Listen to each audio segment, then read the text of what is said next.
la tercera sesión, que es una sesión mexicana. Y en primer lugar va a hablar Joaquín Galindo, que, como diría yo, hay una cosa adicional con respecto a los demás que celebrar, y es que vuelve a esta que durante un tiempo fue su casa. Es más que bienvenido. Así que cuando quieres puedes empezar, Joaquín. Bueno, gracias por la invitación y claro, estoy muy feliz de haber vuelto.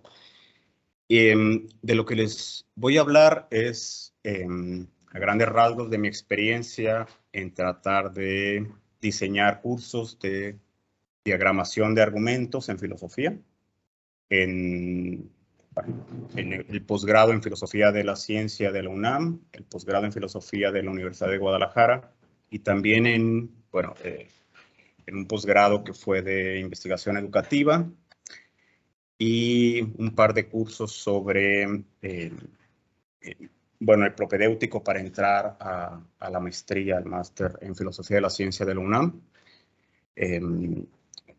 que prácticamente les diré cuáles eran mis expectativas, lo que ocurrió y, bueno, las adecuaciones que he hecho. Entonces, primero hablaré de qué esperaba yo de un curso aplicando sobre todo dialéctica argumental y una serie de herramientas que yo desarrollé en mi tesis doctoral para diagramar estrategias argumentativas. Más que eso, entonces sería la aplicación de dialéctica argumental, la diagramación, digamos la teoría de Hubert. Y bueno, estas técnicas, después les diré cuáles son dos problemas recurrentes que encontré, que son determinados hábitos de reconstrucción argumental que encontré en los estudiantes que tenían formación en filosofía. Y bueno, lo que llamo un inferencismo recalcitrante, ahora veremos por qué. Y bueno, las dos estrategias que adopté para tratar de lidiar con este par de problemas que me encontré.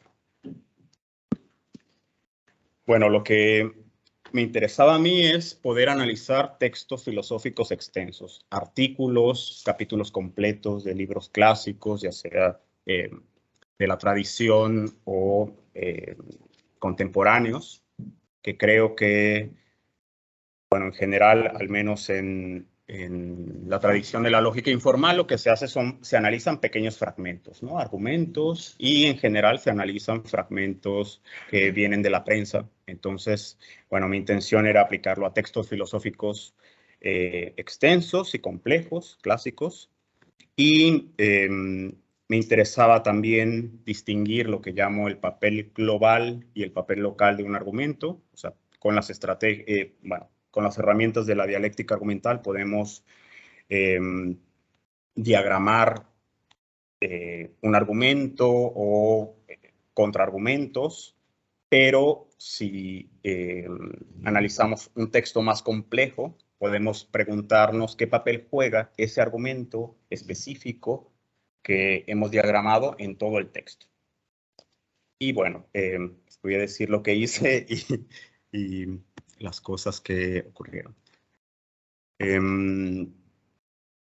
Bueno, también algo que me interesa a mí es tratar de analizar algunos aspectos peculiares de la argumentación filosófica, o al menos a los que no estudiaron filosofía les puede parecer extraño, como, bueno, al profano le puede resultar desconcertante el esfuerzo y el tiempo dedicado en filosofía a argumentar y hacerlo tan acuciosamente para demostrar que una tesis no vale ni siquiera la pena de ser discutida, o que una pregunta no merece la pena plantearse y pueden ser 20 páginas solamente para eso, o impugnar la legitimidad de una distinción, o cómo funcionan los cargos de vacuidad sin sentido no informativo, o cómo podemos analizar también la evaluación de un argumento cuando decimos que no constituye una prueba o no es una justificación genuina. Bueno, empecé seleccionando una serie de artículos clásicos que podían cumplir ese objetivo. Primero, el tan famoso, la prueba del mundo externo, porque en los manuales de filosofía, generalmente en muchos comentarios solamente se estudia la última parte donde aparece la supuesta prueba, pero todo lo demás es como si, y claro, se ridiculiza generalmente. Entonces, mi intención era analizar a detalle todo lo que viene detrás con estas herramientas que permite, bueno, con la dialéctica argumental y con lo que yo llamo secuencias dialécticas. Lo mismo el experimento mental de cerebros en una cubeta, o ¿cómo le dicen? Sí. De Hilary Putnam, el de Parfit, también una serie de experimentos mentales para ver cómo funcionan los experimentos mentales. Lo mismo este texto también, que es muy famoso por el experimento del violinista, pero si uno lee el artículo, ve que juega un papel muy específico y hay una secuencia de experimentos mentales. Entonces, mi idea es, con esas herramientas, vamos a analizar toda esa complejidad o densidad argumentativa. ¿Contra qué me estrellé una vez que hice eso? Bueno, mis estudiantes la mayoría había estudiado filosofía y muchos de ellos pues tenían una formación fuerte en lógica, sobre todo los de la UNAM. Siempre al principio de las sesiones les pongo un texto del libro El Manual del Distraído del filósofo italo-venezolano-mexicano Alejandro Rossi, que se llama Lectura Bárbara, donde bueno, con su aguda y lúcida prosa va enunciando una serie de vicios en la lectura. Entonces, bueno, les voy a leer un par nada más para ilustrar esto, y después les voy a decir otros dos vicios que yo encontré, ¿no? Por ejemplo, dice, abundan, por ejemplo, quienes reducen la lectura a la búsqueda nerviosa de la conclusión, único sitio en el que se detienen, señalándola, por lo general, con algunas rayas victoriosas. La idea subyacente debe ser, sin duda, la de que todo el resto es un simulacro de argumentaciones y pruebas, una hojarasca inútil, sin ninguna conexión con el final, como si fuéramos las víctimas de un ritual tedioso que obliga a escribir páginas y más páginas antes de llegar a las 5 o 6 frases esenciales. Por consiguiente, solo los ingenuos o los primerizos pierden el tiempo leyendo cuidadosamente todas y cada una de las palabras. Solo ellos postulan la quimera de que la conclusión se apoya en alguna otra parte. Almas blancas que deletrean con cuidado, temerosas de saltarse un renglón.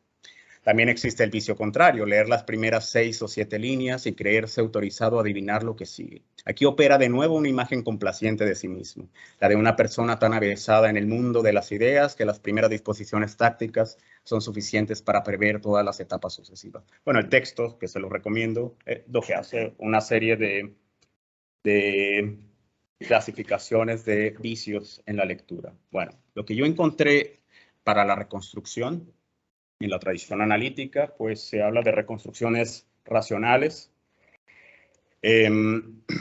que esto ya lo he dicho en alguna otra parte.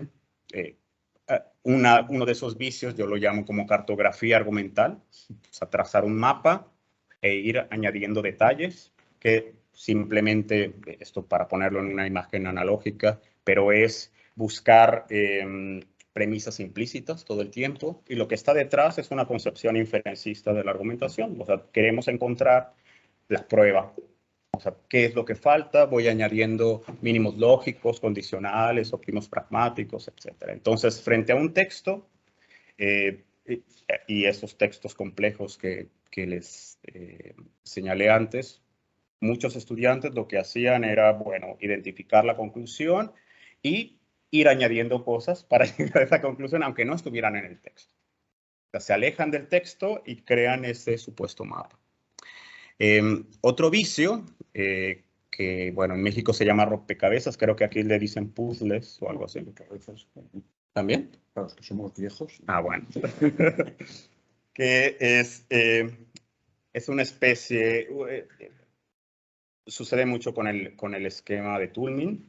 Pues teniendo ese esquema, la gente va al texto y busca dónde encaja cada pieza. Aunque no encaje, y si no encaja alguno, pues lo construye. O sea, es entender la diagramación y la reconstrucción argumentativa como si fuera una especie de formulario burocrático. Bueno, ¿y dónde? Aquí falta esta pequeña parte. Bueno, entonces, Lo que está detrás es siempre entender a la argumentación como bajo el modelo de una inferencia y no como un acto comunicativo. Eso es lo que más problemas me causó, o sea, porque por una parte es lo que hacen todo el tiempo, es una práctica en la que están inmersos de dar, pedir, recibir razones, pero que sean conscientes de ello y al momento de acercarse a un texto es uno de los problemas principales, o al menos el diagnóstico que yo doy a esos dos hábitos reconstructivos. Bueno, ¿qué es lo que hice? Traté de enfatizar la lectura dialógica. Bueno, si vamos a entender por argumentación la práctica comunicativa de dar, pedir y criticar razones, pues quizá una buena idea, sería una buena estrategia para reconstruir nuestros argumentos, es tener como un trasfondo un diálogo de alguien que presenta una tesis y alguien que la cuestiona, el común denominador de la perspectiva dialéctica. Digamos, es como la idea más simple. El primer obstáculo es, pues, alguien puede preguntarse respecto a esta perspectiva, que eso tiene sentido cuando se trata de un diálogo, pero ¿qué pasa con textos donde explícitamente no hay dos personajes? O sea, ¿cómo podría aplicarse a textos que no exhiben un intercambio dialógico? O sea, textos que podríamos llamar, por así decirlo, monológicos. Bien, yo utilicé, bueno, simplificando muchas cosas, lo que hice es tomar tres aspectos que podríamos llamar dialécticos para construir una serie de herramientas de cómo identificar que, aunque se trate de un texto monológico, se está dirigiendo a alguien, está dando razones. Entonces, pensar en el movimiento que se anticipa, por ejemplo, si el autor del texto presenta un argumento, inmediatamente presenta un contraargumento y da respuesta, pues está anticipando que alguien puede contraargumentar y está respondiendo, o sea, prolépticamente. Pero lo mismo también cuando presenta su tesis, inmediatamente hace una reformulación de la tesis. Está anticipando que puede haber un malentendido. Y bueno, con una serie de herramientas dialécticas, establecer en cada una de esos movimientos anticipados cuáles serían sus compromisos y cuáles no. Por ejemplo, piensen ustedes en un movimiento de contraargumentación, en la terminología de Huberto, en una refutación, pues si alguien presenta una refutación, pues da por sentado que el otro argumento, pues las premisas podrían ser aceptables, verdaderas, funciona como una razón. No obstante, hay otras razones más fuertes. Es decir, aquello que da por sentado, a diferencia de una objeción, una recusación, etcétera. Entonces, ir definiendo cada una de los compromisos, las concesiones, lo que se da por sentado y los efectos de cada movimiento. Bueno, yo utilicé dos estrategias. Como se trata de algo que hacemos todo el tiempo, pero que me di cuenta que la influencia de este modelo inferencista de la argumentación es tan fuerte al momento de reconstruirlo, date cuenta que tú también lo haces. Entonces, combinar análisis de argumentos con construcción de argumentos. Y bueno, les voy a mostrar algunos de los ejercicios que les pedía que hicieran.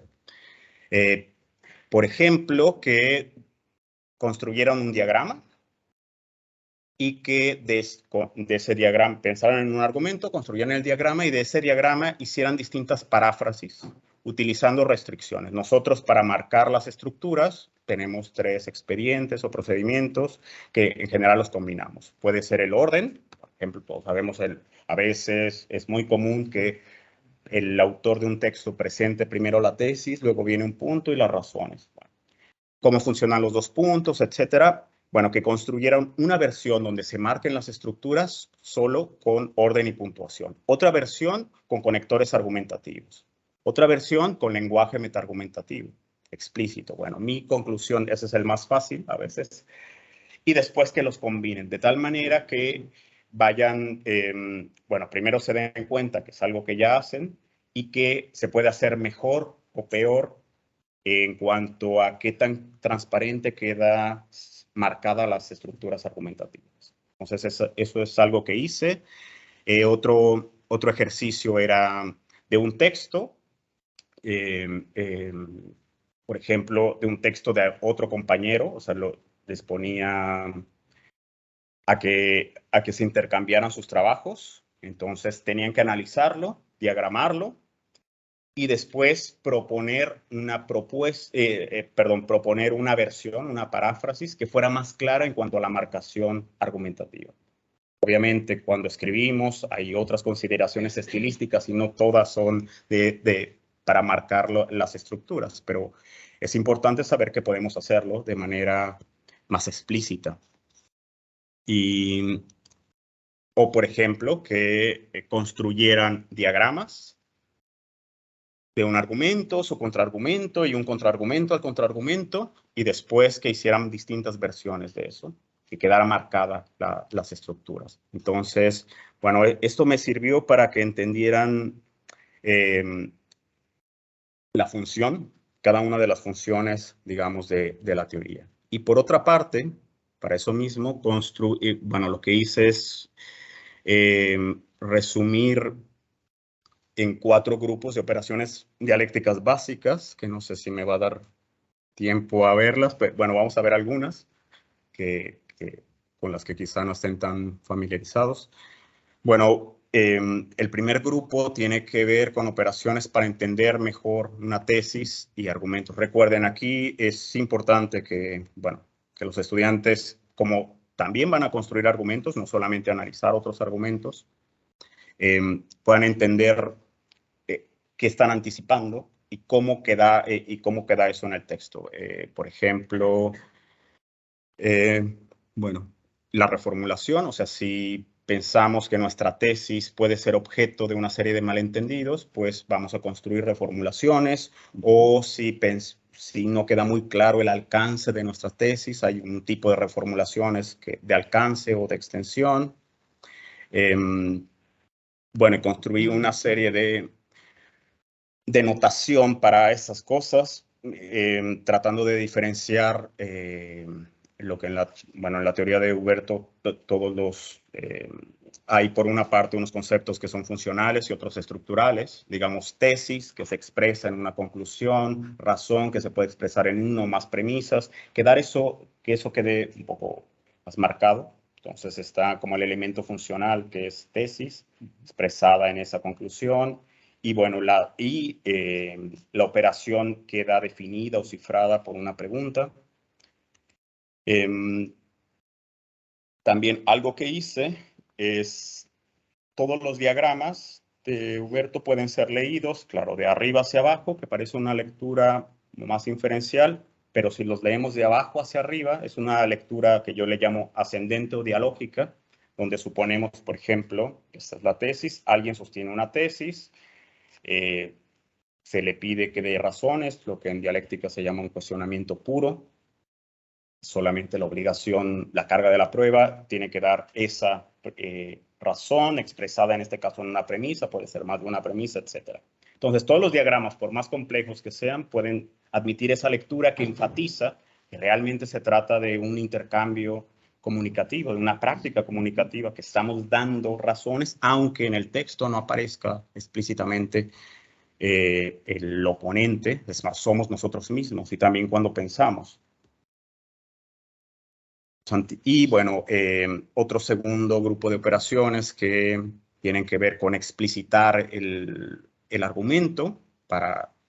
Por ejemplo, el encadenamiento es suponer que no está del todo desarrollado un argumento y cuando él se pone a escribir, podría anticipar que alguien le pediría razones para justificar una premisa, etc. Y está la lectura dialógica. Lo mismo la petición de la garantía. Si a alguien no le parece obvio que eso funciona como una razón, y si puede anticipar la pregunta, ¿y eso qué tiene que ver? Bueno, tendrá que dar una garantía o hacer un metaargumento por analogía. Y bueno, pues estas son como sus lecturas. Bueno, aquí pongo las cuestiones de carga de la prueba. En estos casos, trabajando con esto, pues me distancio frente a lo que se decía ayer, un poco de Toulmin, si siempre es posible pedir razones para una garantía, es decir, pedir el respaldo, pues no, si tienen la calificación de una presunción, no siempre, es más, quien la desafía tendría que dar razones. Es más, los esquemas argumentativos tienen esa estructura. Bueno, mucho más rápido. Bueno, algo que estudié mucho son las contraconsideraciones. A diferencia de un contraargumento, que supone que hay otro argumento al cual ataca, ya sabemos que pues, son objeciones, se atacan algunas de las premisas, recusaciones, se atacan la garantía, o si dan otras razones de mayor peso, igual peso, debilitan el peso de la conclusión opuesta, es una refutación. Pero si tenemos una tesis, todavía no hay argumentación y alguien cuestiona la tesis, pero es raro que haga un cuestionamiento puro, que sería dame razones o pruébalo.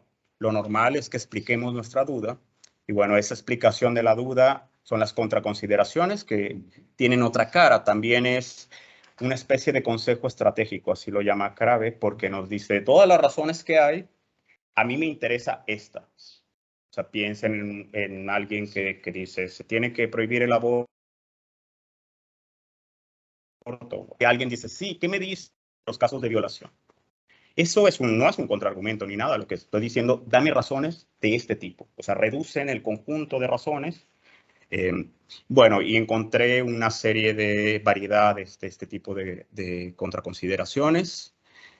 Y bueno, ¿cómo se contesta? Y recuerden, esto es importante porque como también les pedí que ellos construyeran eso, al construir textos con esta estructura, tiene que estar su propia respuesta a posibles contraconsideraciones que acepten.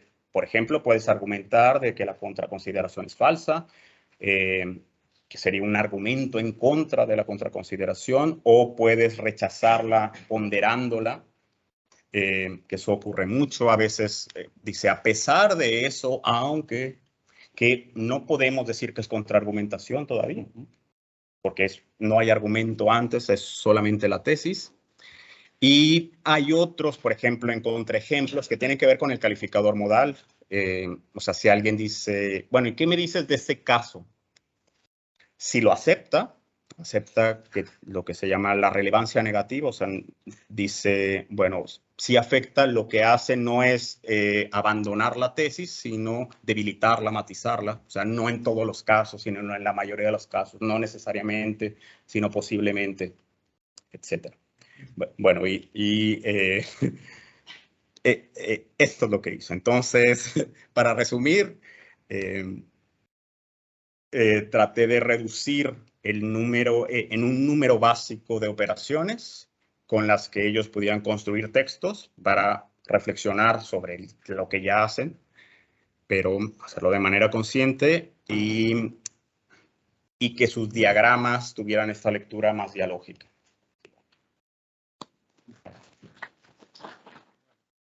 Gracias, Joaquín.